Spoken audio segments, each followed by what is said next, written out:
L'onde de choc atteint l'ensemble du monde médical. Une infirmière tuée à l'hôpital de Reims par un déséquilibré. Oui, cette femme de 37 ans a été poignardée hier, n'a pas survécu à ses blessures. Une secrétaire médicale est également grièvement blessée. Une minute de silence sera respectée demain dans tous les hôpitaux de France à la demande du ministre de la Santé François Braun.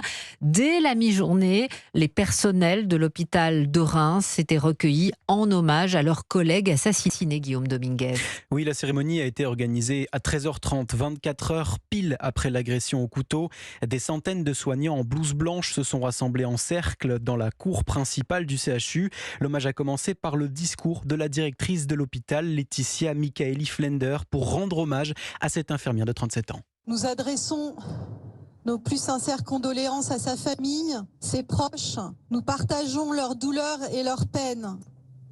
Nous allons maintenant procéder à une minute de silence en hommage à Karen Mézineau qui a passé sa vie au service des autres.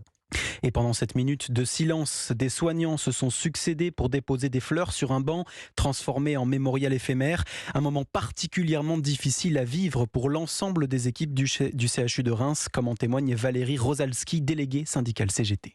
C'était vraiment difficile. Franchement, tout le monde est atterré, tout le monde est... Ça pleure, tout le monde est sous le choc. J'espère que ça n'arrivera plus jamais. C'est vrai que la situation est difficile à vivre. Maintenant, il faut penser à la deuxième collègue qui est toujours hospitalisée et puis qui va se rétablir, on espère.